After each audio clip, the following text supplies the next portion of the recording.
What's up, everyone? Welcome back to episode 2 of the Casual Spikes podcast. I am your co-host, Karate23, aka Dakota, and I am joined by, as always, my super pumped up and Zookeeper co-host in Randy from Modern with Randy. Tell him hi, Randy. Hi, Randy. You're barely people because you play Rhinos. I just want you to know that.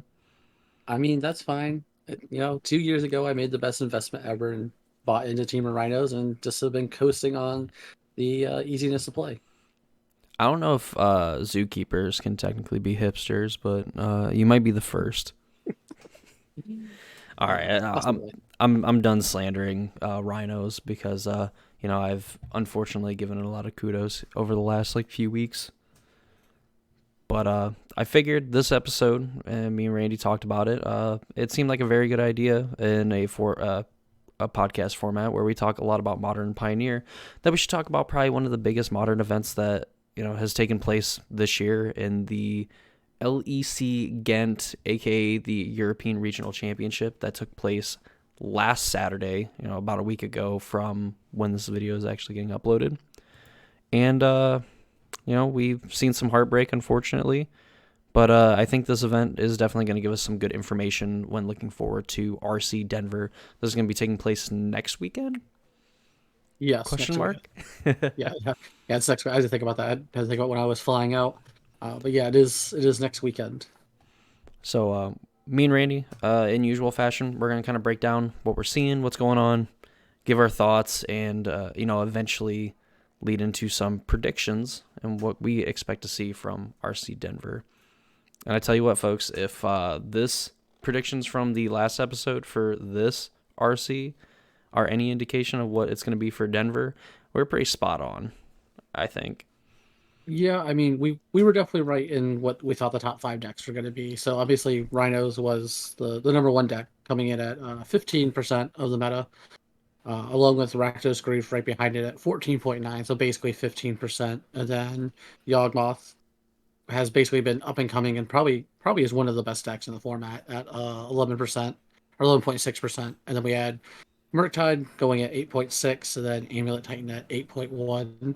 Kind of like what we said were the five best decks going into this weekend or going into this tournament. Pretty much everyone knew that you were going to face these decks for sure. Like this is what you're going to take if you wanted to take down the tournament, or trying to take down the tournament, or get that coveted top 24 to get into the Pro Tour. For sure. And I mean, we see a huge dip in percentage from the registered decks from day one, where you drop almost 3% down to hardened scales, which I think sneakily, if you have a really good player, really good player playing any of the decks, are going to do very well. But I think scales is like one of those decks that I think is shrouded in enough mystery where I think if you're just better at math than your opponent, you can kind of win a game. But surprisingly, it was like the sixth most played deck at 5.3%, with Living End right Yeah, behind it at 5%.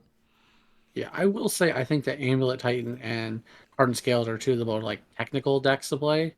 Honestly, I even go to Isn't Murktide because like 90% of Murktide's matchups are 50% or like 51% in your favor. And like you just have to play super tight with those decks. I mean, Amulet Titan still gets that bonus of like, whoops, I have double Amulet Titan on turn two. Now I'm winning because I just attacked you for 36 damage on turn three or turn two, and you're like, cool. I kind of played Magic that game, and like you said with Hardened Scales, like if you have someone who's just been playing it for years on end, or even the last like 6 months, just steadily grinding it day in day out, like it has so many lines and so many like intricate plays where you can just like look at a board state where you have like two artifacts, two lands, and then a cauldron. You're like, all right, I win, and your opponent's just like, no, no, no, play it out, and you'll just do 16 game actions and go, oh yeah, you do win. I don't know how I lost, but yeah, I lost. Or you're like in the middle of doing it and you're like, oh, and they're like, oh, that's a good sign. They kind of stop for a minute. Maybe they didn't have it and they went too far. It's like, no, actually, I have 3 times lethal. I actually have more than I thought I had. Yeah, I accidentally had all these. Sorry, like, but it is crazy though when you just look at like the percentage differences even between like the top four decks, where you have 15% dropping down to 8.6%. Like that's just almost double the percentage which is huge to think about. Yeah, I mean we've talked about modern being a relatively diverse format, and at least there's like, I mean I'll have the graphics still up, but there's a ton of different deck lists that people registered, a bunch of different things going on. But I think we are slowly kind of going to where modern is a relatively solved format, and it looks like we're looking at about 5 decks that are going to kind of dominate the meta, and then everyone else is going to be kind of like picking up the scraps and having to figure out like what are they willing to beat and what are they willing to lose to. Agreed. I mean, and I think the biggest problem is that as a Team of Rhinos player, like Team of Rhinos has the same problem that Grief, the scam deck used to have or has, is that you board in and you're like, all right, I'm prepared for them to grief me turn one, and they just go fair value beats, and you're like, well, I was not prepared for this, and now I had to lose because they went, turn one Ragavan, turn two Voidwalker, turn three another Voidwalker, turn four grief, and you're like, cool, I'm just getting outvalued and outbeat by just classic 1 drop, 2 drop, 3 drop, 4 drop type plays. Yeah, and I mean And even. Oh, go ahead. I was like, that's the same thing Rhinos is. Like, there's so many games that because I've played Rhinos for like the last 2 years now, give or take, on and off. I And heard it there's was a so really many. good investment. Yeah, it was. But I mean, even there's so many games where I go game two, and there's like they slam Chalice on like turn two or turn one, and I'm like, all right, cool, and I just beat you down with their creatures. Or like I have like I switched like the flash plan where I'm like I have subtleties to time walk you. I have endurances that are 3/4 flash creatures, and I have just like good little beats, and still have removal, and now like I have Tidebinders too that are another flash creature. So it's just like, all right, that's cool. You had Chalice on one or two. That's great for you. I'm gonna beat you down with fair creatures because you sideboarded 5 cards against me, and that's great. You saw two chalices and your two engineered explosives, but like here's a 3/3. Like, can you beat that? Can you interact with this? Oh, you can't. I guess you're losing to a bolt a turn. And you know what? Sometimes it's just good enough. It is. It's honestly crazy how resilient Rhinos is, and I mean that's the same problem that we see with Grief, and of course Yawgmoth is the same way. Like, yeah, I can combo and draw a bunch of cards and do a bunch of things, but at the end of the day, like if I just activate Grist 6 times in the turn in a game, I'm gonna outvalue with just creature beats. It turns out turning 5/1/1 sideways every turn is still damage. Oh yeah. It's still a clock. The crazy thing about all this, I think, because I mean we're pretty much like locked in. Like these are probably the top 5 decks that we're gonna see in Yeah, Denver. I mean this is gonna be the expectation, going into it. I'm sure there's gonna be people in the lab trying to figure out like how can we have like a decent matchup against all these, and at least make it a coin flip or better. Which one I don't think is gonna be very possible unless you are a very very much like an experienced player playing a deck that's already kind of established.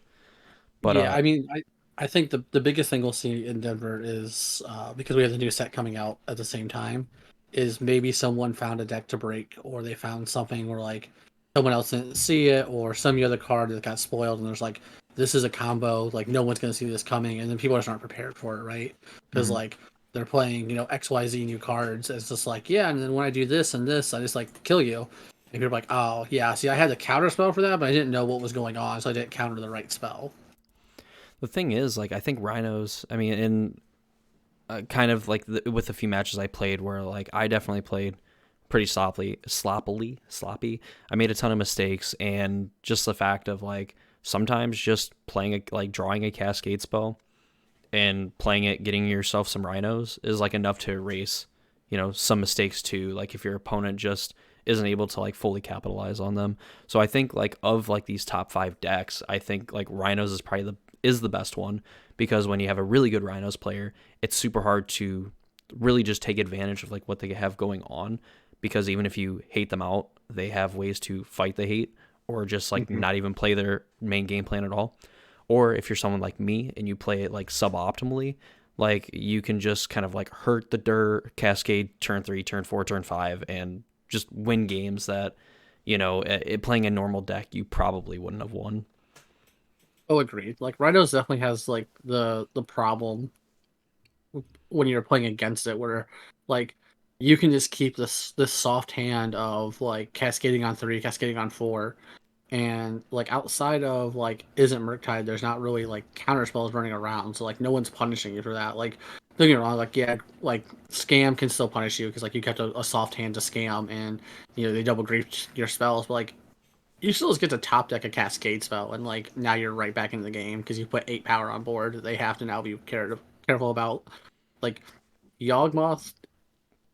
Like it's not a buy for Rhinos. I think it's very unfavored for Yawgmoth for sure. But like Rhinos just gets to like not care game one almost. Like Yawgmoth has to do like everything right against Rhinos game one, and it's still just like you can just win. Like you can like do terribly. I mean we saw it in the top four Hmm. of this. If anyone was watching, like Rhinos played against Yawgmoth, and Rhinos missed its third land drop for about 4 turns in a row, and still almost stabilized on game one. And it's just like when you can miss your third land drop and all your spells basically cost put 3 mana in that deck, and you're still almost in it. Like that shows you the power of the deck and just how unfavored Yawg is in that matchup. Like Rhinos just has like the accidental like whoops, I cascade on 3, I cascade on 4. Can you beat 16 power?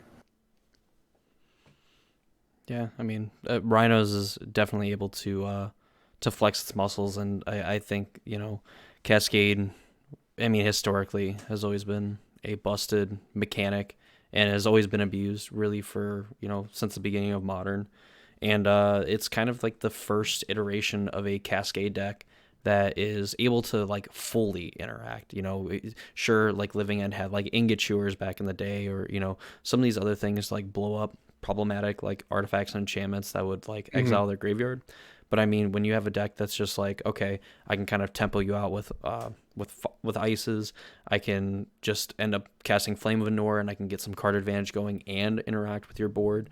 I can just stifle, any of your important things. And if you activate a Planeswalker, guess what? I just neutered your Planeswalker, and I put like a threat into play. It Exactly.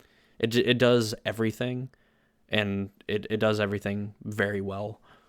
So where, like I said, you could play like suboptimally, and if your opponent just isn't able to kind of take that advantage and then run with it, like they're gonna lose it very quickly, and then ultimately lose the game. Yeah, but I mean you're not wrong. Like Rhinos just has, like I said, it has the ability just to outrun the game or overrun the game or overrun your opponent very easily. And like you said, even if you are making like mediocre plays or not like you're not playing at like the top percentage that you should be playing at, like the deck rewards or doesn't reward bad plays. That's not true, but like the deck forgives a lot more so than like is a Murktide, where like you have to kind of play like that tight knit game where you are inching out every advantage you can. So like you need to know when you're supposed to hold up the spell pierce versus holding up the hard counter, or like do I over deploy into like, do I play these extra like 2 creatures and not hold up the counter removal spell, or do I hold up the removal spell? What do I do like in this situation? Like, Murktide definitely has these games where like, yeah, man, turn 5 I should have held up counterspell and I didn't, so I lost. And it's like 6 turns later you lose. But it's all because like that turn 5 you decided to play 2 more creatures or play more threats to race your opponent. And it's like, oh, should have held up counterspell and lost. As to where Rhinos is like, yeah, I played Rhinos when I shouldn't. They killed 2 of my Rhinos, but then it's cascaded next turn anyway. So it's like, yeah, cool. Like you still 2 for 1's your opponent though. Like they still had to waste 2 cards on your 1 card of Rhinos. So like you can still just like, oh whoops, I didn't play correctly, but turns out this cascading into cascade into cascade gets there.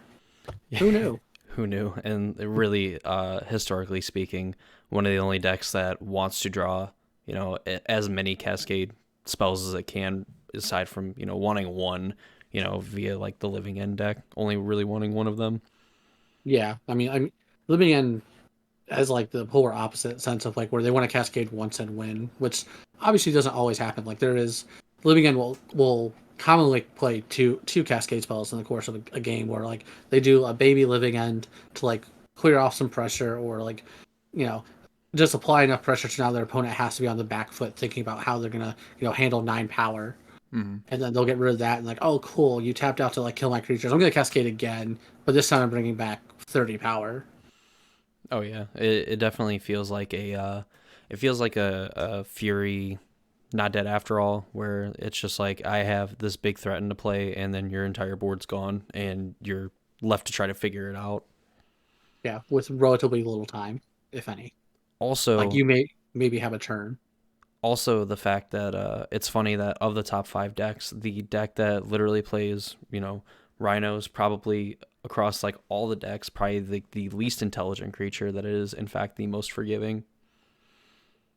Yeah, it is. It is funny about that because just because of how it all works out. Although I do think probably one of the most funny things about this is that when you look at like most card played though, so we just acknowledge that Team of Rhinos is the best deck or the most played deck this tournament. 141 copies, 15% of the meta. But somehow Orcus Bowmaster was the most played copies of any card. Pretty crazy, ain't it? It's even wilder when you like go down the list because it's not until what is that like? It's way far down. Yeah, it's way far down, and like you see, Shardless Agent is is played the most out of the Cascade spells, but like we are, 10, 15 down, and then somehow Violent Outburst is behind it with four less copies, which I truly don't understand how there's four less copies of Violent Outburst and Shardless Agent. There's probably like four deck lists running around that could only play like three Violent Outbursts instead of four. Yeah, Is like the only thing I can think of. and it's just wild when you kind of like look at like number of cards played. Well, I guess thinking about it, if there's like 153 copies of like Crashing Footfalls, there's only like four copies in each one, Yeah, which I guess isn't as many as like Tashawn's Tiebinder, but still, like it's insane. I do think it just kind of speaks to the power of Orca's Bowmaster, right? Because like obviously you had Scam playing four of them, you have Yawgmoth, I believe, is on four of them now. A variety of like whatever black decks that were out there were more likely playing at least two to three Orcus Bowmasters, if not the full four, like Mm. they should be. So like it just kind of showcases like Orcus Bowmaster probably still is one of the more powerful cards in Modern that maybe still needs to get banned. I mean, we're looking at like 150 more copies of Bowmaster than like the next played creature, and it's arguably like one of the greatest creatures ever printed. Yeah, Like at least like probably the best one drop creature ever printed. two drop. Oh, sometimes two drop. The Ragavan's a one drop. Oh, okay. Yeah, like You're the okay. Ragavan being probably the best printed Mess like one. one drop Oh, of all okay. time. Okay, I thought you were calling Orcus Bowmaster one drop. Like it's a two drop, buddy. I feel like you should know this since Hey, you play four. playing Yawgmoth, sometimes it just feels like it's free. I mean that's fair. You play it, you ping something, and then you just chord and then win the game. Fair enough. Fair enough. So yeah, I mean, most played cards. Crazy that the most played deck like technically doesn't have the cards in it that are the most played. Period. But just how she goes, I suppose. I mean technically, we play Misties, we play Besagus, and we technically play Forest. Forest and Forest Sylvie. is definitely there because of Yawgmoth, though. Let's be real. Oh It yeah, is. It is not the one forest that Team of Rhinos is playing. That is not propping that number up. it's the two played in Yawgmoth. Exactly. Now we're getting somewhere. But I mean, like us, from everything else that's here, like Chalice of the Void. Obviously, I think players were pretty. I think living in usually in like these really really big tournaments is pretty popular. I mean, obviously, Rhinos has the target on its back. That's probably what Oh people are mainly bringing it for. But living in catching strays from Chalice of the Void and typically showing up in pretty big numbers for really yeah. big tournaments. Well, I mean, the problem is like if you like, yeah, you got a metagame for Rhinos because obviously we've established it's one of the top five best decks, if not maybe the best deck of the format. But like Living End is one of those decks where like if you don't prepare for it, it's the new dredge, right? It's when no one's prepared for Living End, which will never happen because Rhinos is still in the format. So like Rhinos has to get banned basically before Living End gets not thought of Yep. for like Chalice of the Voids and such. But like when Living End doesn't face resistance, it's probably just the best deck in the format. Like it just gets to kill people, it gets to board wipe, it gets to do one-sided board wipes, it gets to kill people or put 20 power into play on like turn 3, turn 4. It just gets to do everything it wants to do. Mm-hmm. And like I will say like playing Living End on game one, you feel unstoppable 95% of the time because you're just like you look at your opponent's like you sit down your opponent, they don't play an island, you're like, all right, this is a easy game. Like they didn't play island, they don't have counter spells. I don't really care what they're doing now. Oh yeah, like you're basically like vetting for, did you put endurance in your deck?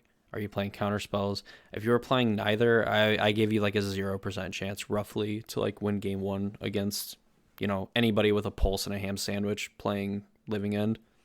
Oh yeah, I mean even like Murktide is like still like it has a better matchup game one, but it's still not like super favored, and it plays it's playing four counter spells, two spell pierce, and it's just like yeah they just get to overload you though, like they just get to go end of your turn like their end of turn three go I'm gonna cascade. All right, I have the counter spell, cool. I'm gonna cascade on my turn too. Do you have the other counter spell that you desperately need? Because if not, you're losing. Oh Like yeah. I'm gonna force you to have this, and you need to have it, or you will not win. If not, you're gonna need like roughly 14 unholy heats in your deck to actually beat all these creatures, and you somehow need to be able to play them all like now. Exactly. So like, I do think Living End is one of those decks that just like it can just easily win through a tournament if you are on just like any kind of good luck streak because like you have a good matchup against Rhinos. Like basically the one of the most decks seen play most played decks you'll see. I don't think that your Amulet Titan matchup is terrible because you have board wipes and they have to attack through either damage or playing out all their lands with Valakut and like just instant speed getting to board wipe means Valakut's not active. Hmm. Like so like they have good matchups against those two. I think Murktide is a hard matchup, but if you can steal game one, you can probably steal game one of game two or three. I think your game one against Living End is good or against Living End. Jeez. Against Yawgmoth is probably pretty good because you guys play what one endurance main? Some of them do. Yeah, okay, so it's not even guaranteed to play endurance main. So like you can definitely just steal game one pretty easily against them because you can definitely play out your Living End faster than they can cord for endurance.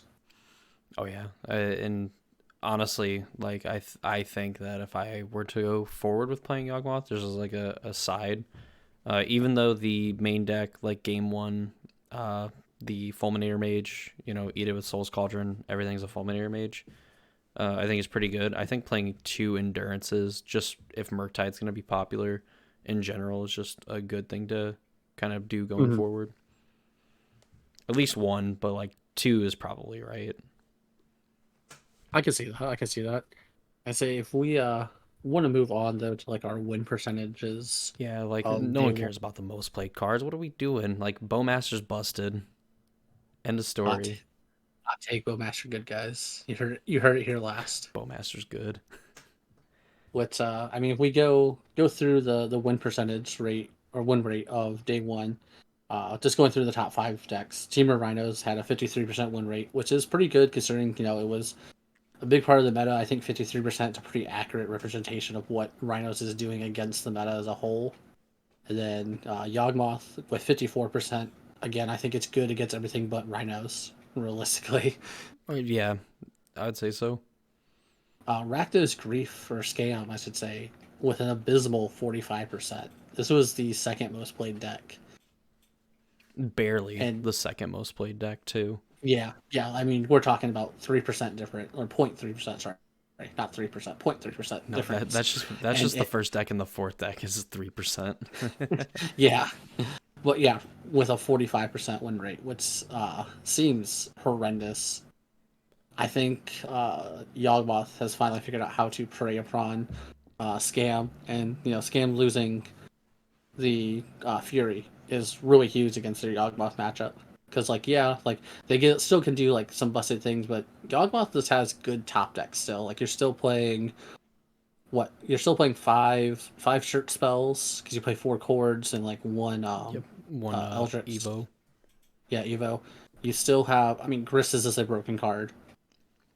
That's pretty And good. then you still just get to play a bunch of like 1/1 like 1/1s 1/2s that are just like good. Like Young Wolf doesn't mind trading.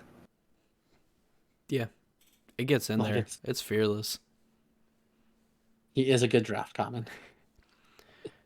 Yeah, I mean, I and personally, I mean, we can talk about it a little bit more at the end, but I think at this stage of the game, I think Rakdos is kind of a pretender in like the top spot. Yeah. And then we have Amulet Titan with a 51% win rate, which I mean isn't abysmal, but like 51% is like basically just a coin flip now for its Mm. winning. I do think that a lot of people have realized that Amulet Titan's a contender and are, having their blood moons or having Magus of the Moons.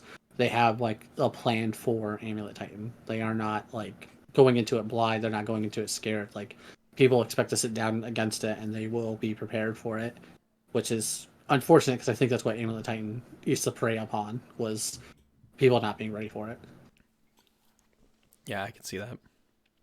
And then Murktide with a 48% win rate, which is I think telling that Murktide is again. I think this is the problem with Murktide is that yeah, you have 50% against the whole field, but like that means you get no free wins. You don't get. You have to constantly be thinking and playing tight. Like it's one of these things. Like you're going to the this 12 round tournament or was it 10 rounds day one tournament. Like that is a lot.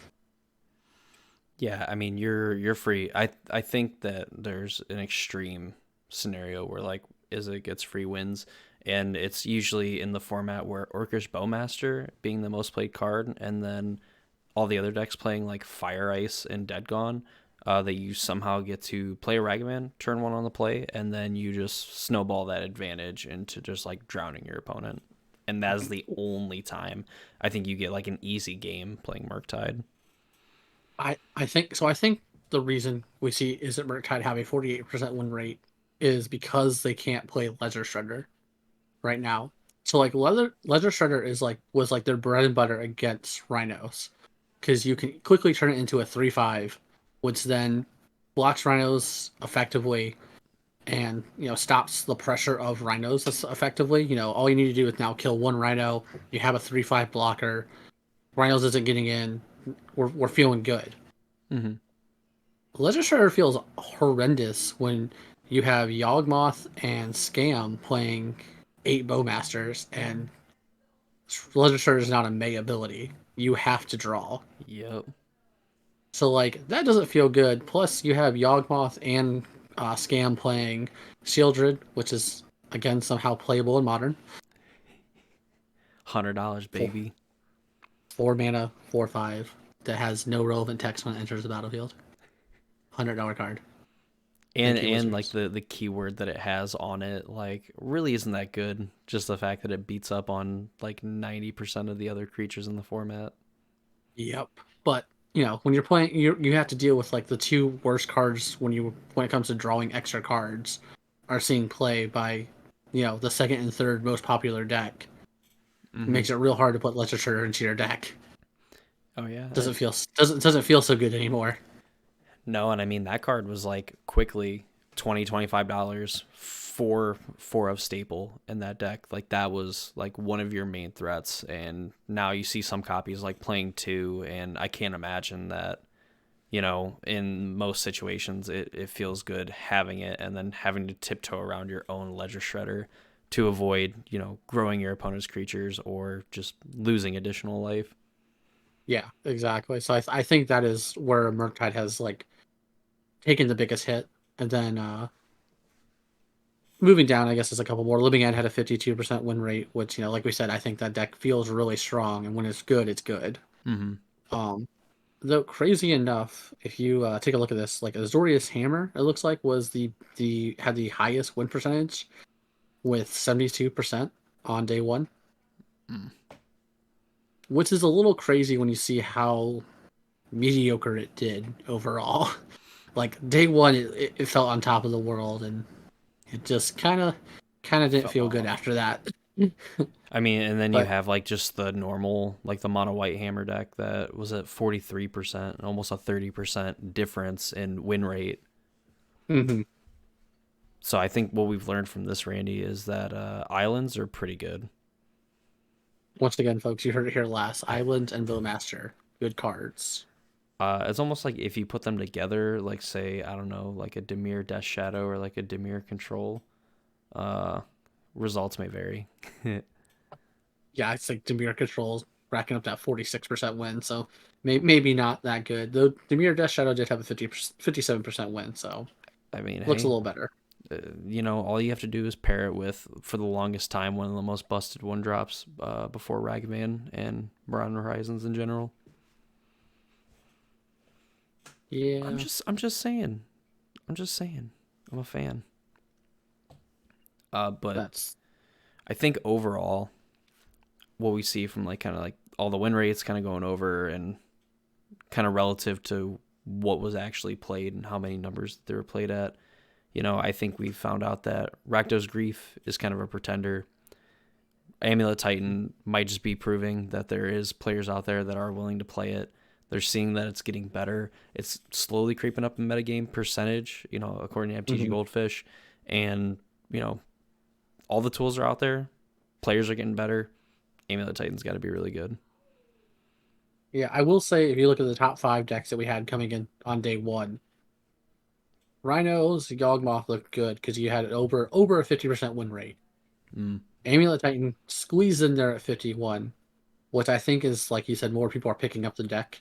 So there's a lot more inexperienced players. I won't say bad players, but inexperienced players because I think a lot of time you had when you check against an Amulet Titan person, it was someone who's played the deck for the last 6 months, a year, and has learned a lot of like ins and out. And that deck is complicated. Mm-hmm.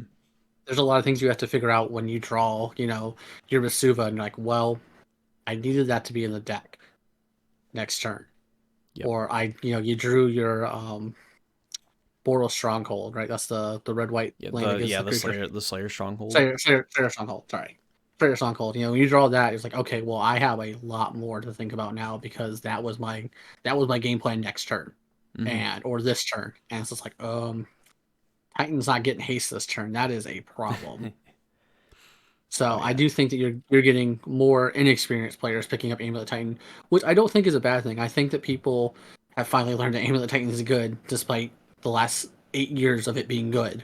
Mm-hmm. Like Amulet Titan has never felt bad per se, unless you talk to an Amulet Titan player, then they'll always tell you, "Oh, the deck is in terrible position. It's terrible position."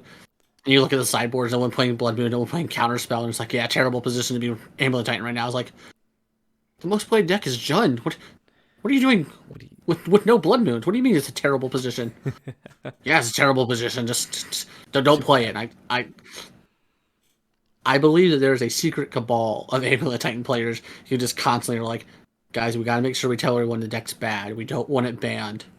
And that's my only reasoning on how somehow Amulet has not been banned in the last like 10 years of Modern. The thing is, like, it's kind of caught some strays too. I mean, like, most notably being like Field of the Dead, a while ago, Yeah, albeit, but Field of the Dead. I mean, that was like, I mean, now it's on this Valakut plan, and like that just actually wins the game on the spot.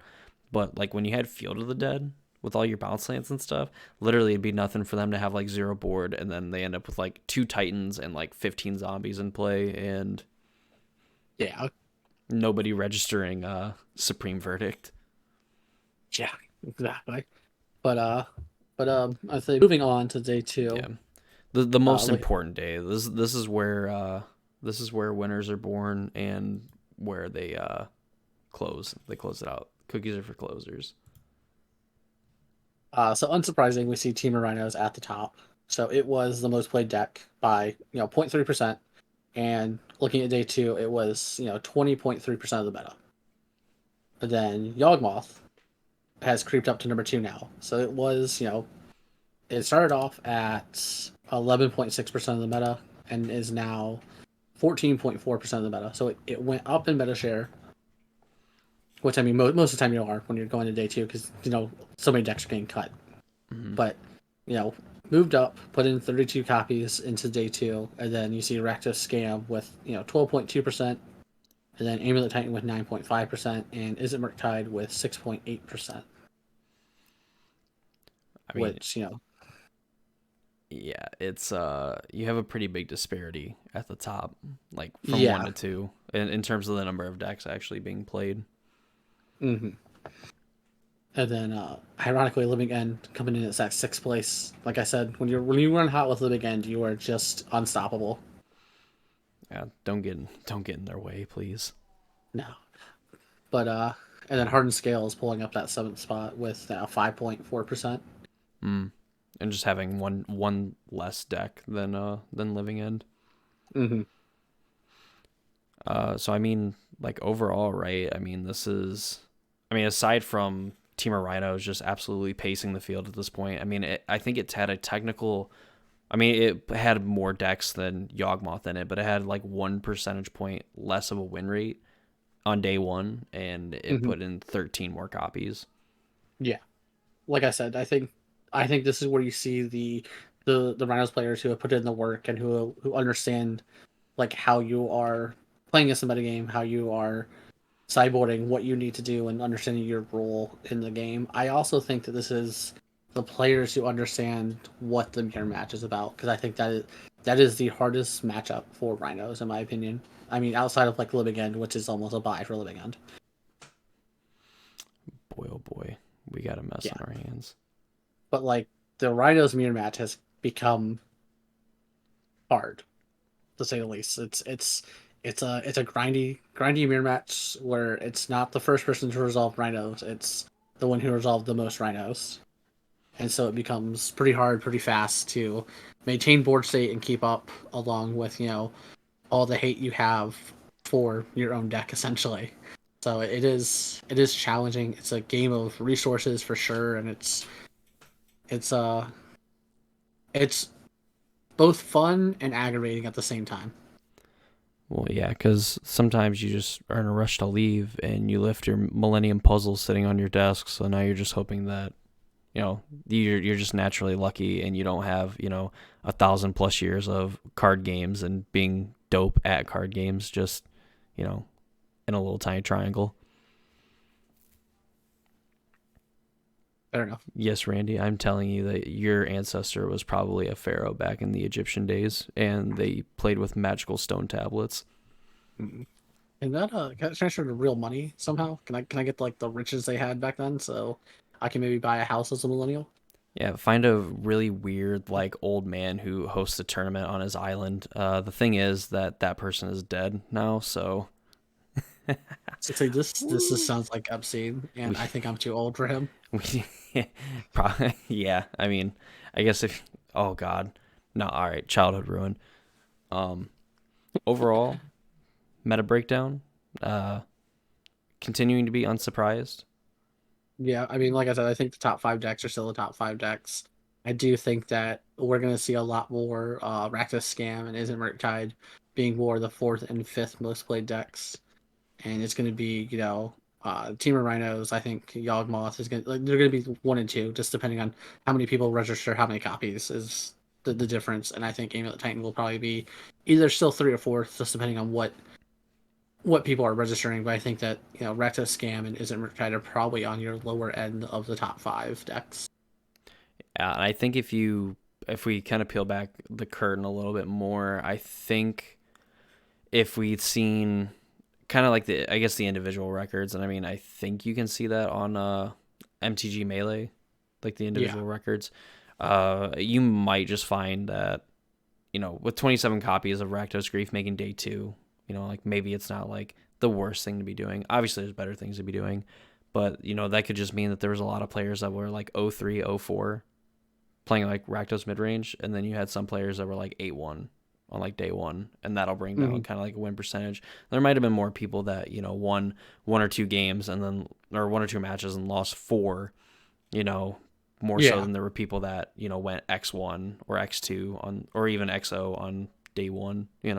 So just kind of taking the for the people at home, like taking the metagame percentages, the breakdowns, and everything, kind of with a grain of salt and like conversion rates and things like that.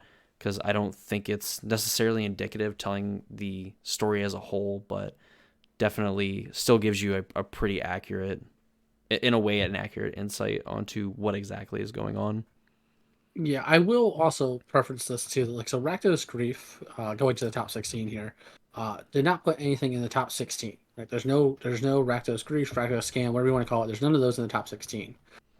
on the flip side, when you go to the South American tournament that happened the same weekend, or Brazil, maybe it's Brazil RC. I don't, I, fair warning, I don't know. I don't know if it was in Brazil or if it was just the South American RC, how it was presented. So I apologize for not knowing that. But Scam put four decks in the top 8 in that one. So like, it's very easy to sit here and go, well, top 16 didn't have any Scam in Europe, and it's like, well, yeah, but you look at the others RC that happened that weekend, and it put four in the top 8. I think So we like found half the out. top 8 was Scam. So like, is Scam just a is it just luck slash win, like luck slash keeping good hands, or is it just like what is what are we looking at here? Is it just somehow Scam just was unlucky last weekend, or was it maybe that it was super lucky in the South American RC? Who's to say? Yeah, I mean, we can just draw like our own conclusions as to kind of what's happened. I definitely think that it is not one of the more consistent decks you can play.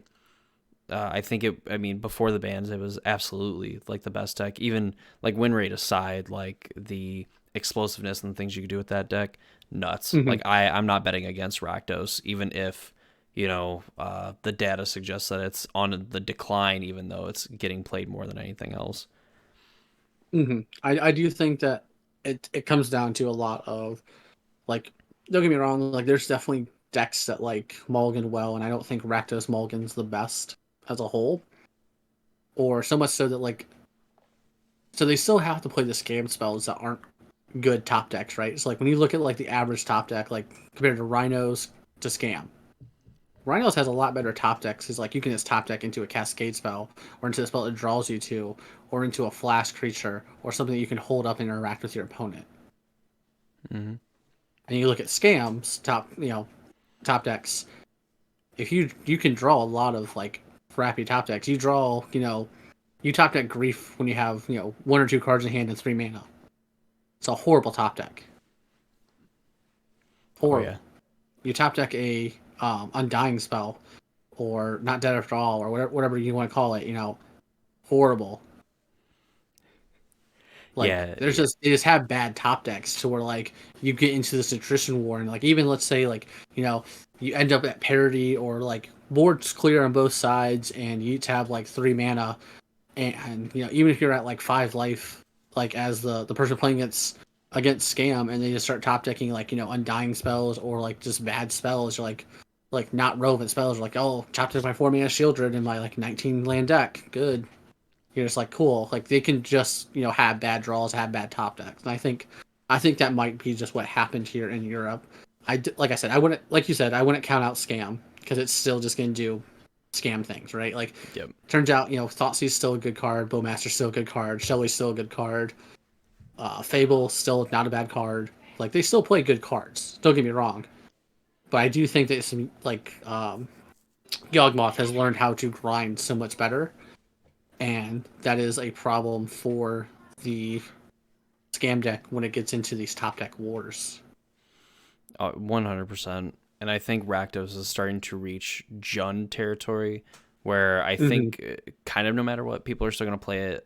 Just the thing that Rakdos has going for it is that on those like early turns, that when you get scammed on like turn one and you're like, well, I need to answer this 4 power threat because it is going to win the game, and then your opponent follows it up with like a Ragavan or like a Dothy Voidwalker on turn two, it's a lot. It's a lot for most decks to come back from.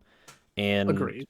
when Rakdos just has like that pressure of just like, okay, I can still grief you, double grief you on turn one with a 4/4, and then I can go Ragavan Thoughtseize, or I can play this card that is going to completely neuter your entire graveyard. And if you ever play a spell that's relevant, I can just crack this thing, cast that spell, and take over the game that way. Or I can Undying Evil it or whatever, do that, Mm-hmm. still get it back, still have the graveyard hate, and then cast your best spell that you played. Exactly. Like it's still not a terrible deck. Like I said, I think the problem it has is that when it gets into the mid game or grindy games, it has much worse top decks, and I think that's where it loses. I think that it needs to have a dominant position turn one, turn two, turn three, and then probably even turn 4 to be able to go ahead and compete in the mid game grind then. Oh And yeah. that's I think where it falls the shortest. Like, so I did a league. Like I played some leagues with Rhinos because obviously that's what I'm taking to the RC. Um, and I've lost to scam, not because they scam, but they went turn 1 thought seize, turn 2 um, Dothy Wardwalker, turn 3 Dothy Wardwalker, turn 4 scam, turn 4 grief.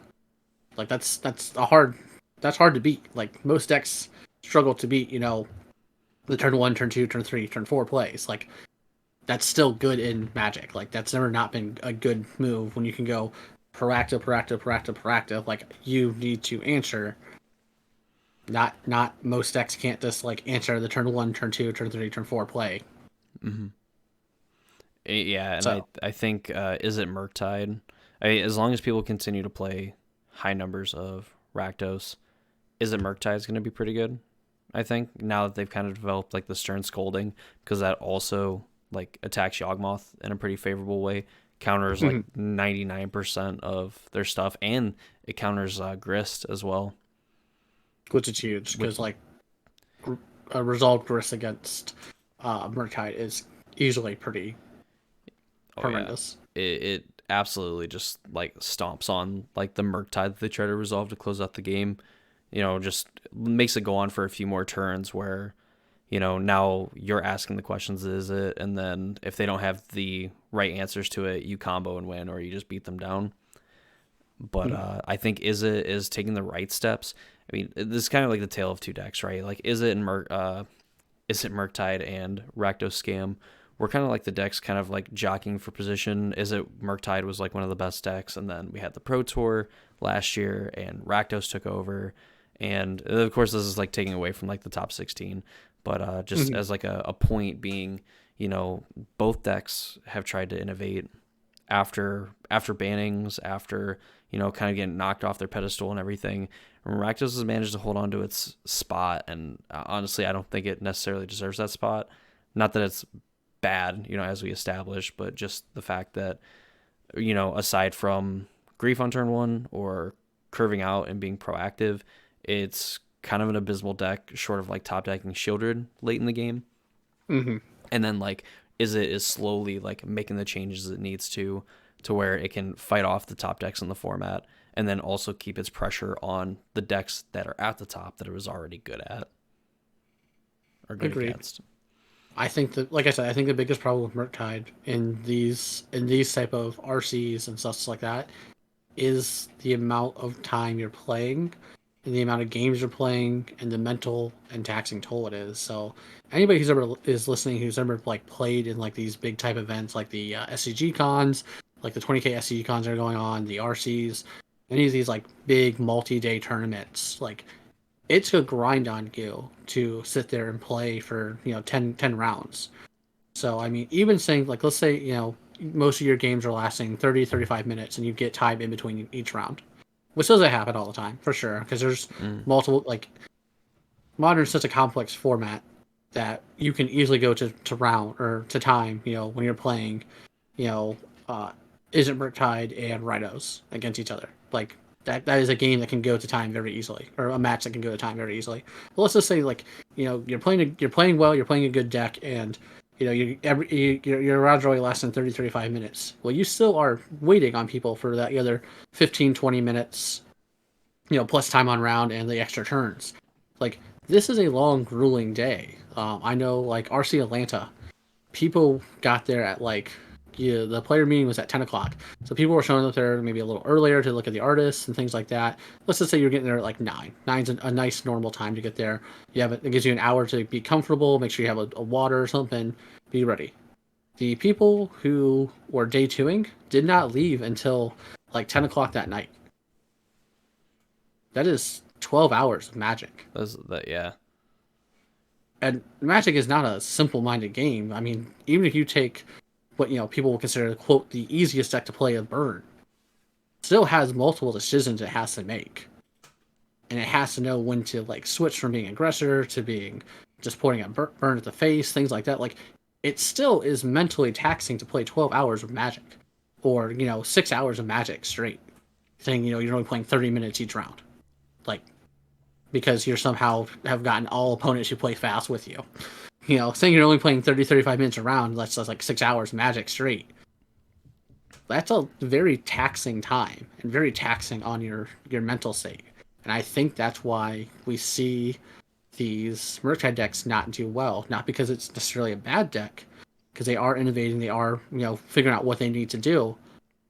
But play any deck for like 10, 12 hours straight, and then tell me you're still playing at optimal level 6 rounds in. It's Tell me you're tough. still playing optimal at 8 rounds in, like where you have to be making the correct plays. Oh yeah. When you get to those late rounds of tournaments, it's not even like how's your matchup at this point. It's like how's your matchup, and then where are you at mentally. Yeah, how's your mental state? How's your opponent's mental state? Even like saying you're in a good matchup. Like let's say your Rhinos versus um Yawgmoth. So like technically you should win this as Rhinos. Realistically, like you should win game one almost guaranteedly. Obviously not guaranteed because things happen in Magic. But like you should win game one. You should be able to steal whatever game you're on the play on in game two or three for sure. There you go. You should win game one and game three, right? Yeah, yeah. For sure. It's still taxing. Like you still have to make mulligan decisions. You have to make like this is why you should have a sideboard guide, guys. Also, so like you don't have to like visually remember everything for each deck, or at least like a sideboard guide for like what decks you expect to play against. But that way you can look at it and go, oh, okay, yeah, this is this matchup. Oh, I know I need these 3 cards in, these 3 cards out. But like you have to remember your sideboarding, what you're doing for sideboarding. You have to remember, like, can I keep this hand? Is this a trap mulliganing? Things like that. Then you have the inner gameplay of do I subtlety this or not? Do I dismember? Do I not? Do I do this? Do I not? Just all these little things, and it adds up. And I think that's why Murktide struggles in these bigger tournaments, is because, like I said, they don't have any free wins. There's no deck they sit against and go, oh, okay, this is a buy. Yep, true. All this to be said that neither Izzet or Rakdos put any copies in the top 16. Yes, yeah, that is true. Yeah, neither one put. What's again, I think points to the fact of like, I don't think it points to the fact of Rakdos so much as is it that it is a complex deck to play and it's hard, and that's why it takes time and it drains you throughout the whole day. And But looking at it too real quick, to kind of push it along in just the total top 16, we're looking at 5 Rhinos decks and 6 Yawgmoth decks. So 11 out of the 16 decks are the 2 decks that converted the best from day 1 going into day 2. With I think the rest of the decks in the top 8, aside from in the top 16, aside from like Amulet, there was only like singleton copies of other decks. yeah, because there's 2 amulets at both 9 and 10. And then But you yeah, had basically Yogg and Rhinos dominate the top 8 with like Tron, Living End, and then Blue Red Fair Breach rounding it yes. out. Which I do kind of want to talk about the Fair Breach deck. I think that is kind of surprising to see. Once again, earlier this podcast, I talked about how the reason why Murktide I think is doing worse against Rhinos is because they can't play Lesser Shredder, because you're playing into a field that's playing, 2 of the top decks are playing 8 Bowmasters, and then they're both playing Shieldred, things that punish you for drawing cards. This man registered 4 Lesser Shredders and did not look back in this Fair Breach deck. He's like, I have a plan, and it doesn't involve seeing Bowmasters. I want to say too, like I'm pretty sure. I mean, looking at it, it was like Tron and Yawgmoth like getting knocked out in the semis, but I mean, I think that the Breach player had to play against the Yawgmoth deck too. Like, it had to play against 4 Orcish Bowmaster in their match. Yeah, I mean that's what they lost to, was because they beat the Tron matchup, which a little surprising. Man, that's nuts. This tournament was kind of nuts. Anyone who hasn't watched this top 8, you should go back and watch it. Really interesting games. The Breach player, um, Niels. I'm not going to try to pronounce the rest of his name. You coward. I am white and I know it. We don't pronounce ethnic names or anybody who isn't this Anglo-Saxon white. It's kind of funny, like reading through this top 8. You have Marco Del Pivo, which I is a name that I recognize. ETN, I'm gonna pronounce it like, all right, no, I'm not. So like ETN, Rodrigo, Nils Gutierrez, Von Poret, and then you have Daniel Toledo Yeah, just in the semifinals, like crazy. but I do like the fact that this man, he came with a deck that he has was known to play. Anyone who doesn't know him, he played this in the last Pro Tour or Modern Pro Tour as well. It's a deck that he's pretty much knows the ins and outs of, which I mean kind of goes to our point that like, yes, Modern is kind of solved, but if it's solved, it means that you can play a deck that you know ins and out of, and it will benefit you.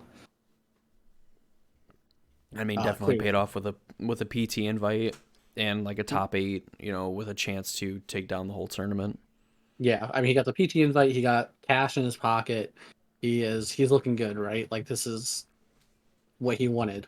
But like just overall, like I mean, there's nothing special about this deck. Not to rag on him in any way, but it's just basically it's a fair breach deck. So I mean, it's playing Underworld Breach and either getting back Mr. Bobble a bunch of times to draw a bunch of cards, or ending the game with Lightning Bolt. And then everything else is just like Ragavan, Darcy's Legislator to help beat down to get to that Lightning Bolt plan and counter spells and draw spells. So Absolutely unreal.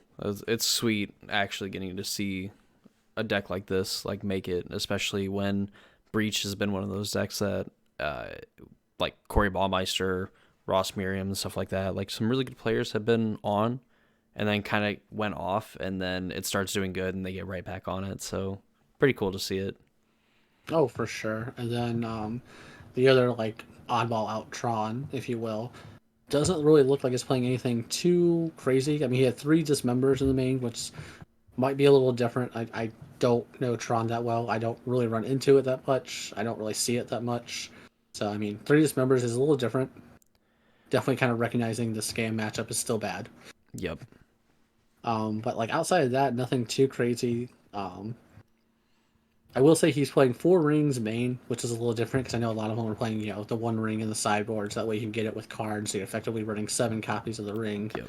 But he went with four in the main, and then nothing else too crazy. I mean, four Oblivion Stone as well, which is I know that's a little different because I know they varied between 2 and 4 copies of O Stone for I think since the deck's been around. It's funny that you brought up four ring main as like one of the first things, because I was literally going to say that that's probably a very controversial thing of playing four rings main instead of one on the sideboard. And I remember when we had the Pro Tour and I went over the Pro Tour winning deck and they were like, "Oh, I think it's a mistake. You just have one on the sideboard. It's free." And I was like, "Well, it's kind of free in a way."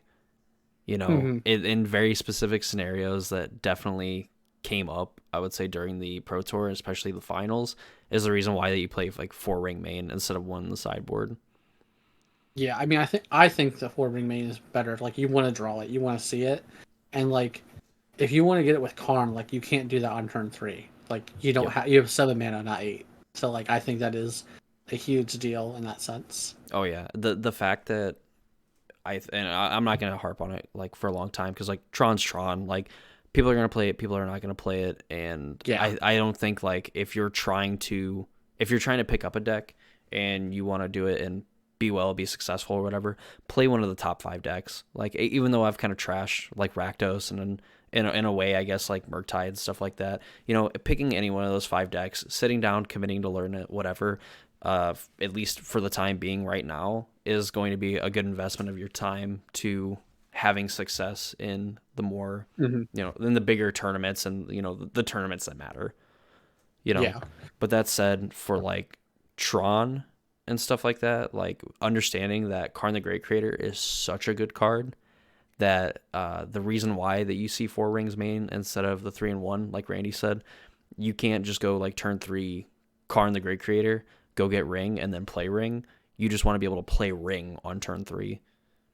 Yeah, And you might think like, well, what's the difference between 3 and 4? We've just talked about how like with a lot of these decks, like they just kind of do their thing like on turn 3. And if you're on the draw and you try to Karn for a ring, that could just be death. And then even if you're on the play, it's like you survive a turn, but like you're still facing lethal once that ring protection goes away. exactly. So like just being able to get it down as early as possible, draw as many cards as you can to set up like turn 4 Ullamogs and stuff like that. Again, if you're going to commit to playing Tron, that's just some of the things you have to keep in mind when you're kind of building your Karn sideboard. Like the more Karn into blank artifact on that same turn will expose you to less thought seizes, less griefs, will allow you to actually play them the turn that they matter instead of giving your opponent a window to resolve and do whatever they want to do for the hate card that you just drew.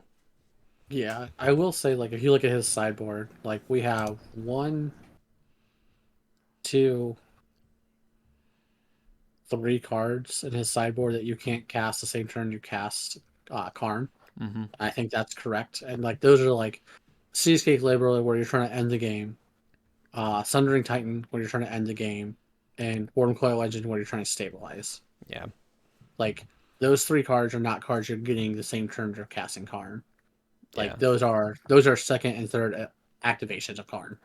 But You're like, probably never getting those on turn 3 when you actually play it on that no, turn. no, no. But he has like the Chalice, the Curse Totem, the Engineered Explosives, the Steering Bridge, Haywire Might, Liquid Metal Coating, Pithing Needle, Stone Brain, Termarch Crypt, Purple Orb, and like Walking Ballista. Which I guess you could argue Walking Ballista is usually not what you're getting the first time you activate either. But like, he has all the good hate pieces, and he acknowledges like these all need to be 3 or less for me to care. No, exactly. Like I said, we won't harp on it too long, but No, that's kind of like the thing you got to be thinking of when you're playing with like Karn in general and you're trying to play like Tron lands, but just in general, like it's cool to be able to tutor from your sideboard.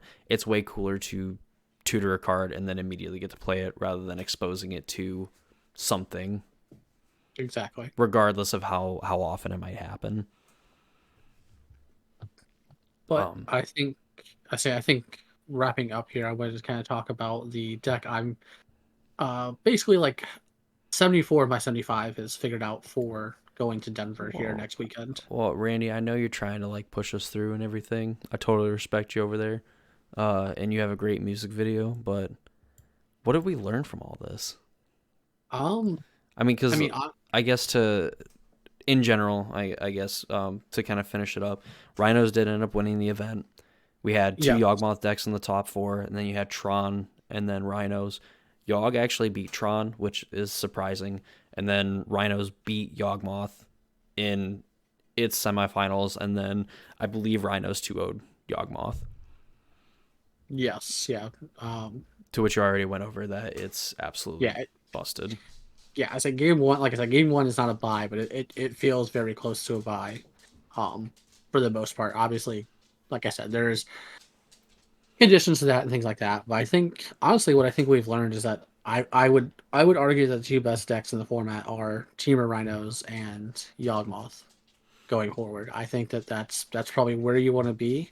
I think that um, I will argue that Rhinos is the easier of the two decks to play if you're trying to pick something up for an RCQ, a 1K, things like that. You could definitely pick that up a lot easier than Yawgmoth. Yawgmoth has a bunch of like different things it can do. I will say it's not nearly as like intricate as like Hardened Scales is with all its math and counters and move around things. But Yawgmoth does have a lot of like different little things you can do with it and things like that. Rhinos also has a lot of things it can do with. Like it's not just as simple as cascade, cascade, cascade, win. Like there are many games where you have to think about what you're doing, how you're sequencing your lands, and how everything's going. Basically, like there is more thought process than just I'm going to cascade on 3 and win. Um, unless you talk to anybody who hates Rhinos, and they will tell you it's the easiest, most brain dead deck to play. That would be me. I'm saying that Rhinos is brain dead. I think that we learned that Grief or Rakdos Scam is um, still a good deck, but I think we have its flaws are coming more and more to the surface since it's lost. Um, since it lost Fury. I think that its top decks have gotten a lot worse. I do think that Rakdos Scam will slowly become more of a Rakdos mid range deck. You've already kind of seen it kind of move towards that mid range plan more. They started to play a couple more lands. They're playing like more than like one or two Shellys, Shieldreds. So like they are moving more towards that gameplay. I think that Rakdos Scam is going to be essentially the new Jund, like you said, but I think more so in the fact that it's going to be that black grindy deck, that black mid range deck of the format. I think that green doesn't offer really too much more to it besides maybe some better sideboard cards. Honestly, I still think like Termagoyf is still not a terrible card, but I think that we're going to see Rakdos Scam become the Jund of the format, the mid range grindy deck of the format. And actually be pretty decent as a mid range deck in that capacity, then we'd seen it like Jund or Yeah, Jund now anyway. yeah. I mean, I think that's where what we are seeing it slowly morph into. I think that Instant Murktide still a good deck. I do think that it's maybe not the best deck to take to the RC. Obviously, I know I'm gonna get proven wrong when I like lose to it 3 times in a row or something stupid in Denver and go, oh, maybe I'm wrong about Murktide, but or as it puts in like 3 copies into the top 8 or something stupid that Murktide somehow seems to do all the time. Yeah, I mean, I think you just get. I don't know. I mean, in any tournament, like there's obviously luck involved. Like as much as there's obviously the joke Magic's is a skill game and the most skilled player wins matchup. And Magic inherently is a game where you don't have to be more skillful than your opponent to win the game 100% of the time. Like No, I don't think there is very rarely in extreme circumstances is there like you are 100% to do X in Magic. 100% yeah, against somebody else. And that's kind of the beauty of the game is I could play against Reed Duke, and we could play 1,000 times, and Reed is very unlikely to win 1,000 times. It is more likely that I win, one to a handful of games, than Reed is to actually win all of the games. yes. And that's I that's mean, just magic. exactly. I think that we're also seeing more people be less afraid to pick up Amulet Titan. I think that there's more players picking it up. Um, that being said, I still think it's a good deck. I still think people need to be prepared for it. I don't think it's um, going to take over anytime soon. No, we're never going to see like 140 people playing Amulet Titan at one time in a tournament like this. We're not going to see it be like the biggest percentage of the deck. We're past the summer bloom Mm. broken deck version of it. Yeah, it's a deck that does busted things that has I think a relatively high barrier of retention, not necessarily entry, because I mean anybody can learn the ABC steps of tightening and basically killing your opponent or putting them in a really Mhm. tough position. It's all the rerouting and the audibling you have to do when certain conditions change. I think that kind of takes players off of it because I think I played it for a little bit and it's definitely a really good deck. But I definitely was not experienced enough, and I play tested the heck out of it. I watched videos, guides, whatever, and doing is a lot different from learning. Oh, for sure. And I think, like I said, I think that more people are becoming less afraid to play Aiming Titan. We're seeing it get stepped out more into the light because obviously, I mean, it was like the 5th most played deck in this tournament. So I think that is showcasing that people are less afraid and less intimidated by it, or at least more open to learning it. But I do think that that is the biggest problem with Amulet Titan is not learning the deck so much as learning the individual games that you have to play. Where, like I said, you draw your Slayer Stronghold. Now, okay, no, what am I doing? Because like that, my game plan was to play Titan and go get Slayer Stronghold, give it haste, and then get more lands. now what does my turn look like? What am I audibling into? Am I still playing Titan this turn? Am I still doing this? Like, what is the plan? And I think that has become a lot more of, or that's a lot of the problem of Amulet Titan is like there's a lot of audibles and a lot of things to think about. Oh yeah, and if you're not prepared, like the deck will just beat itself. Yes, And very much so. to be honest with you, Randy, I've probably won more games against Amulet Titan because the person I'm playing against like had me dead to rights, but then like the last turn they actually had to draw a card, it was like the land that they absolutely like needed to have in their deck to be able to go get and do their thing. Yes. And I Yeah. mean it's a killer.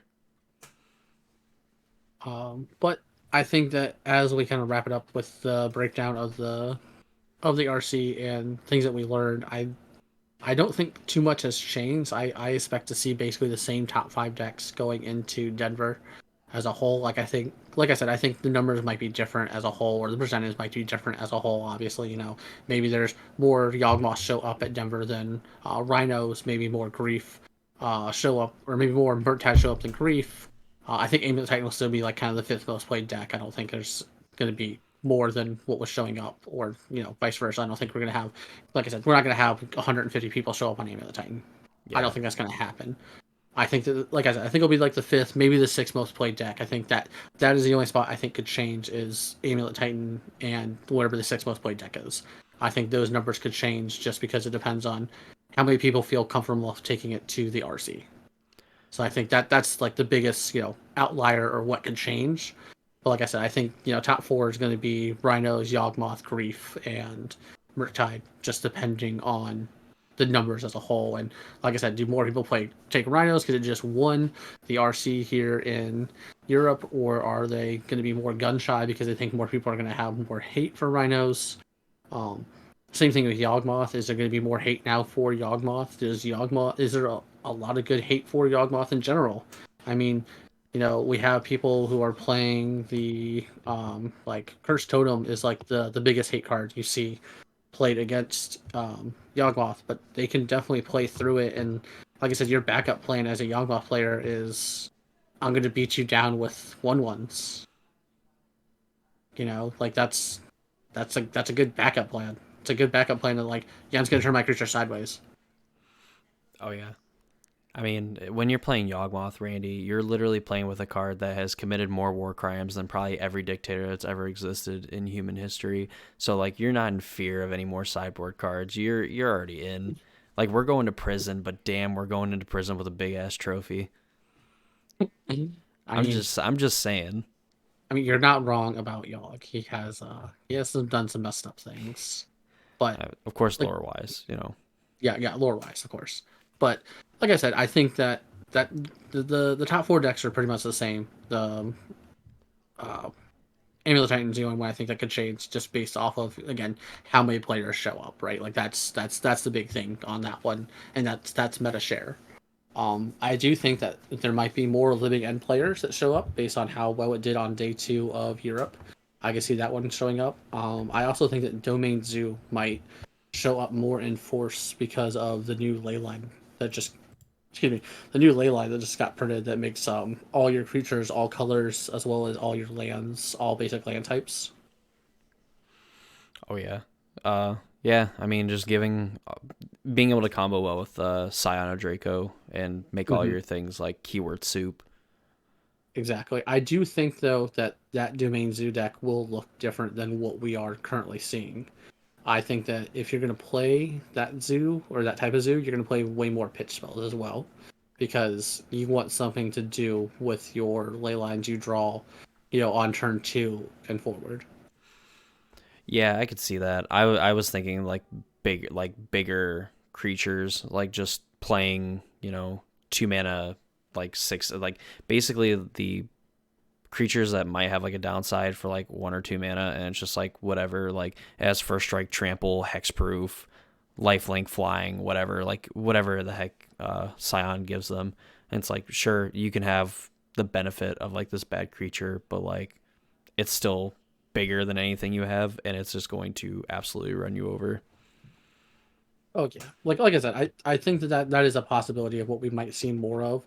Um, I have not been playtesting that deck for sure, but I know like the zoo is not underrepresented, and I think it could be maybe a little overrepresented going into Denver if more people are think that that is a good strategy or a good game plan. Like I said, I'm not 100% sure. I don't want to sit here and speculate that Zoo's going to be top five deck now because the new ley line. I think it might be a trap as a whole. That's kind of like my hot take is I think that ley line is a trap overall, but I could be wrong. I've been wrong before multiple times. What? I have definitely invested and bought cards and like this is going to be broken, and they are now a quarter sitting in my bulk box. You're telling me the 5 color ley line that you can cast with just green mana is potentially a flop? What? I know, hot take, hot take. Um, Uh, I but it I is. oh, go Oh, go ahead. ahead. I'd say it is one of the best selling cards of the new set currently on pre-order. And I So 1000% believe it. but I'm not sure again if that's modern players, commander players, pioneer players, casual players in general, spiking that and buying it because I mean it's definitely feels like a Timmy card, um, but I do think that there is possibly something going on there with the Zoo deck and the Scion of Draco. Definitely, I think like the quickest thing, like, okay, what already exists that this could slot into, and I think that Mm-hmm. one is just slam dunk.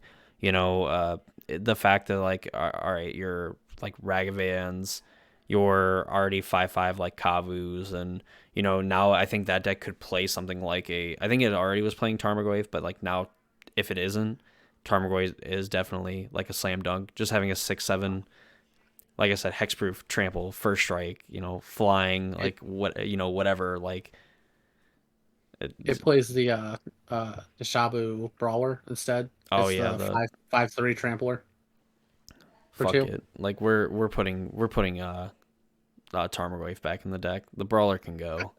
I think Brawler's still better than Tarmogoyf in this deck. The brawler can go. You've overstayed But your welcome. We're done. I say it does give your creature Vigilance, Hexproof, Lifelink, First Strike, and Trample as Oh a yeah, whole. So I dude, mean, I'm just slamming Tarmogoyf. Get out of here. but like I said, I think overall there's a wrap up what we think will happen in Denver, what we think will change. I don't think there's going to be any big changes as a whole. Like I said, I think Hammer Time I think might see an uptick, or the Azorius Hammer Time might see an uptick. One of the two. I think there might be more of that because it did show a little bit of promise going into day two. Um, but um, outside of that, I think maybe 5 color creativity could see a little bit of an uprise too. Um, I don't think we're going to see a big uptick of Tron. I could be wrong, obviously, but I mean, yes, one Tron made it into the top 8, but like I believe that's the only copy in the top 32 or I top. I'm sorry, think, top 64. yeah, yeah. Yeah, that's the only copy in the top 64. So I'm fairly certain we're not going to see Tron come up or like an explosion of Tron essentially. Yeah, I think normally in like I think the North American kind of RCs, like big tournaments like this, I think you kind of see some of those like bottom. I don't want to call them bottom tier, but like they're outside of like that top five. I think you usually see like Tron kind of see more play. You'll probably see like 5 color get some more play. Hammer's gonna get a little bit more love. But as far as like the top five, I think Rakdos might still be the most played, even with a bad showing, just for the fact that I think it's been doing bad. Like statistically, like Frank Carson put out like an article a while ago that, like, I think even before the banning, like it was below 50% win rate, and people were still playing it more than anything else. And I think people are still gonna gravitate towards Rakdos being the most played deck, and then we're just gonna see Rhinos and Yawgmoth, and we could just see another finals where we run it back, the grudge Yeah. match. I will say I think the biggest draw to the scam deck is the fact that it has free wins, right? Like you go double grief your opponent on turn one into a follow up of a turn two play, you are so much more favored in that matchup than any other deck. Oh yeah, And like it's that like we just talked about how you have to get lucky to win a big tournament. You definitely like if you are being lucky, Scam feels good to be lucky on if you're just gonna be, double griefing everyone turn one. One Like I'm gonna thousand take your percent. I'm gonna take your two best cards along with having a 4/3 uh that 4/3 that either deals you a damage or has the undying effect, whatever one, you know, like I'm gonna be putting you on a 4 turn clock and taking your two best cards. Feels like a good spot to be in if I have to play a long tournament and know that like it's pretty easy to figure out what the best card is in my opponent's opening hand. Straight facts, my friend. So that's our. I think that'll wrap up like our predictions and stuff. We'll real quick. Randy did qualify for RC Denver. Playing the Broken Beans deck, Yes, which is yes. kind of nauseating. I was happy to see that go. So before the RCQ I went to go play in, my one friend acquaintance, whatever you want to call him, was talking about the Beans deck, and I was like, I'm just gonna stick with Rhinos, man. I was like, Rhinos is good. I know how to play it. I've been playing it for 2 years. I'm good, man. And played some games against him and realized that Rhinos couldn't beat that deck if it wanted to. You had to turn two almost guaranteedly have force negation to counter the beans, which felt really bad against a deck that was playing 4 beans and 4 Teferi time ravelers, knowing that you had to essentially 2 for 1 yourself against the 2 mana beans up the beanstalk. And yeah, that felt terrible, but I was able to draw into the top 8 with the deck and then just kind of cruise through the top 8, beating Scam in the finals. And it felt amazing just to like have beans against Scam. Like, hey, man, I'm gonna take your cards. That's cool. I'm gonna play one spell and draw 3. Hell yeah. Yeah, it felt good to just like nudge Scam out of the way. But I am back on Rhinos. Like we said, it's the best deck of the format. I truly agree with that statement. I think Rhinos has kind of been not silently one of the best decks in the format for a while now, but like people didn't want to give it credit as the best deck in the format. I think for a long time. Yeah, I think Uh, it's safe. I think it's safe to say that if it's not the best deck, I mean it's certainly top two, and I don't think it's two. I think it's flat out like the deck to beat currently in the format. yeah, and like we said, it plays through hate so well. It's a little nauseating how well you can play through hate or play around hate without too much effort. I think that with the printing of Frame of the Nor and having being able to play Murktide along with Tassa's Tidebinder and Subtlety, it's just it makes it just not too easy, but too easy. So, Randy, I'm just like glancing at the list real quick. I see that Mhm. there's a Bone Crusher Giant in here, and I'm Yes. assuming this is to like kind of play around the One Ring in a way, Yeah, the it's for protection. the One Ring. It's for just one more card in the grinding matchup. So I think that Scam's going to probably be like one of the biggest decks there, next to Rhinos. And Bone Crusher Giant is still a good just like 4/3 body and a removal spell. It's another removal spell, which I know like obviously I cut down to 3 Dead Golems. But I think that Bone Crusher Giant is just another good like kind of one-off spell to have essentially, and it gets sideboarded out a little bit, like most of the time. Like it's kind of like my flex slot in the deck essentially. But it doesn't feel bad to have. Heck yeah!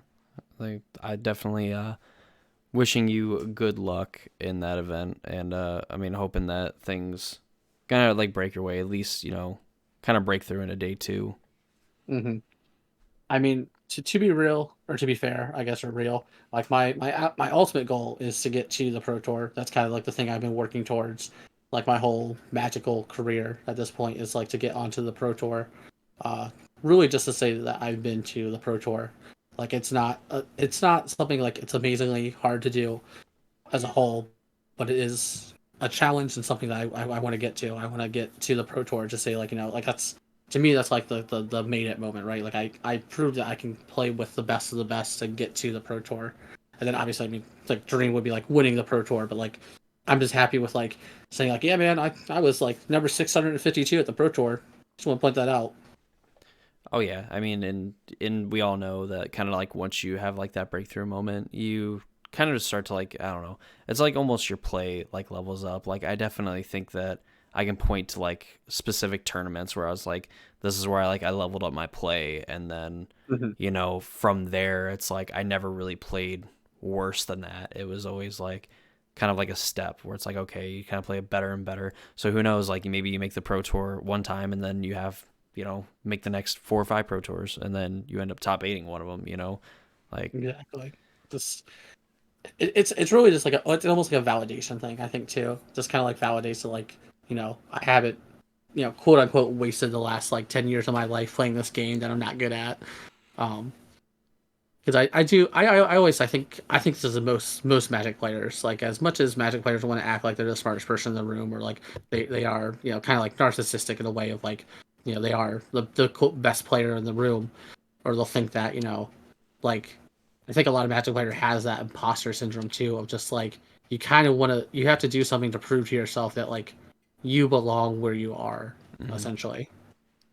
Um, but just real quick, just with my deck, I do think that I did say I had 74 out of the 75 slots figured out. I think it is 73. So the Bone Crusher Giant is one of the few things I think that I might end up cutting for something else or doing Mhm. something else with. And then I think I might cut the Catcher's Triumph as well. Okay. Um, Mainly because I don't know if you've seen the new set coming out. They have the new Surveil lands Mhm. that are fetchable. Um, I could see us cutting the Triumph for that, just because it helps us hit our third land drop. Because that's really what like that's all Rhinos is trying to do is like Rhinos wants to see 3 lands. Like wants to play a land drop on turn 1, turn 2, turn 3, and then play a fourth land drop within the next like 4 or 5 turns. But we need Okay. to get to 3 mana to get to our Cascade spells, right? Like that's Cascade spells or toss a Sidebinder, um, all of our other like spells. Basically, we need to hit 3 mana. So I could see cutting the Triumph to be able to go, turn 1, go get surveil land. Look at the top card, like yeah, I'm not gonna be able to cast that anytime soon. Put that to the graveyard, and be able to like smooth out our draw so slightly better. Just means that when I decide to play the deck, if that's the case, like I'm gonna keep a lot of like loose hands that have like one fetch land. And I'm like, but I'm gonna get my surveil land, and then I'm gonna find the second one, and then I'm gonna get there. I mean, the, you do keep some. There's some loose hands that you can keep with Rhinos. There's definitely been more hands I've kept with 2 lands of fire ice, and like we'll get there. That what I want to tell you, I kept a hand like that, and we, in fact, without a doubt, did not get there. Yeah. There's a lot of times where you'll keep 2 fire ice, cascade spell, 2 lands, and like something else. You're like, I mean, we'll get there, right?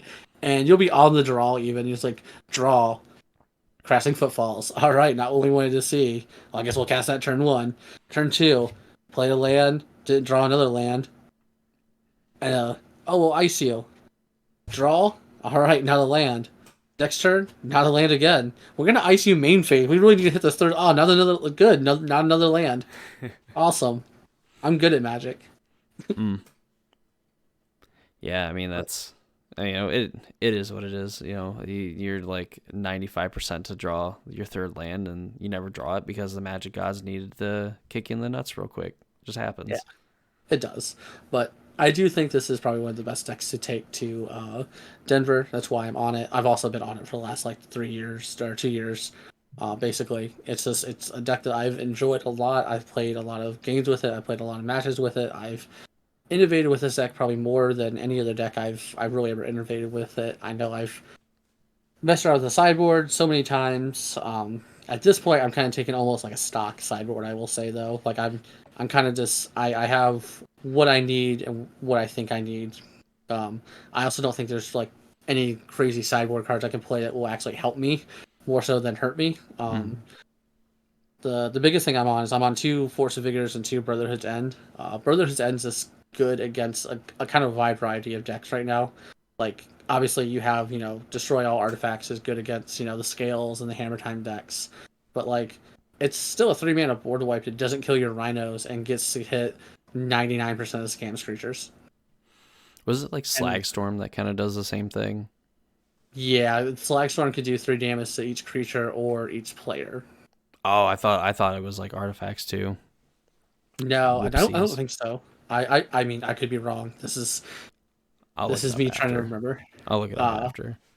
But yeah, like this Brotherhood Ends is really good against both Scam, obviously Hammer Time, and Hardened Scales, and then it's also good against Yawgmoth, which I know we talked about how like Yawgmoth is like kind of like a buy game one, but game two you guys do bring in like Artifact Hate and things like that, and like Brotherhood Ends is the best of both worlds, right? Like you play like Chalice on turn two or whatever, and whatever. This is like artifact removal, and then like if you guys just never see a hate piece, it's still just like it's to board wipe you, and like can help like get rid of the Gris because it does 3 damage to each creature and each planeswalker. So like it has like this like kind of like 2-for-1 thing going on where like worst case scenario it's a board wipe against all your little creatures. Best case scenario it's still artifact removal. No, yeah, 1000%. So the Well, only the only thing I hate about this deck is there's no good card for the mirror match. The mirror match is just kind of like who plays slash draws better. I guess if you're playing like the 4-color version, playing like Teferi, that might be just an edge. It is, but the 4-color version is so much worse. Yeah, I imagine it's like you're better against the mirror, like a little bit worse against everything else. So it's like you might as well just be consistent against everything. Mm-hmm. That's where I'm at. But this is what will hopefully be taking down Denver. You heard it here first. Rhinos is gonna take down Denver. I mean, I don't You, think that's you not a hot take so much as hopefully my Rhino deck is the one that takes it down. well, hold on. You weren't specific first, so you just said that hopefully this will be taken down. So it's like I'm just saying, Randy. Like I'm not a genie, but just be careful what you wish for. Fair enough. Fair enough. Well, I suppose I'm not normally one to hit the dusty trail because even though I live in the country, it's freaking cold out there, and dirt still gets cold. That it does. I don't know if you can put that on a T-shirt, but you know, if someone's gonna buy it, I'll sell it. I don't even care. But But that's basically yeah. So that's our breakdown of the RC from Europe. What we kind of think is going to happen here in Denver, and then just a little bit about the deck that I'm going to be taking to Denver and hopefully taking down Denver with. yeah, I mean, I think we've got some pretty good stuff here. This is gonna be kind of a good look and a good insight on what to expect from Modern, whether you're getting into the format, been away from it from a while, whatever stage that you're at. Like this is something that you can use. This is what you got to do to prepare for like the very specific matchups, or when you're playing one of those decks, what you're gonna need to know before you really pick it up and start playing it. But I think like I said, I think we got a lot of good stuff here. So I think we're gonna call it. Randy, good luck in Denver. I'm gonna be trying to watch the stream because now I actually know where they stream the Magic events on Yes. Twitch now. Even though they should definitely do a better job, and who knows, maybe that'll be a topic on a future episode of just kind of some of the shortcomings that we have of the Pro Tour stuff. But All right. no, go ahead. I cut you I, off. I, I'd say as I mean, Jesus, that's pretty much all we have. Obviously, if you've stayed this far, please give the video a like, comment on anything you think we could be doing better or anything of that nature, and just interact with us, please. We need it. Yeah, I mean, I definitely want to. I mean, I know that we both probably want people to ask questions in the comments. If there's anything in specific you want us to go over, to kind of add like other segments to the show rather than just kind of like the ramblings of two madmen who've definitely played way too much of the the cardboard squares. Yeah. Cardboard squares. So of course, if you made it this far, be sure to subscribe to the channel, ring notification bell, so when videos like this and others get posted. Subscribe to Randy's channel, Modern with Randy on YouTube. Get him back into making videos. Like Yeah, make him make content. I am planning to actually get that channel back up and going. This last, not this Tuesday because I got to work, unfortunately, to be able to take time off for this tournament. But hopefully, after this tournament and such, I'm going to be trying to make more videos and get back into the whole YouTube thing. See, you heard it here first. Getting back into it. Get back on the saddle.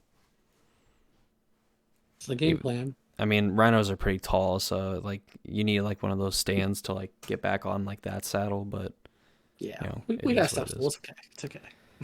But yeah, subscribe to the channel, ring notification bell, go over and support Randy as well. You know, he's gonna be the co-host for the foreseeable future and stuff. So why not check him out? You get more stuff from him.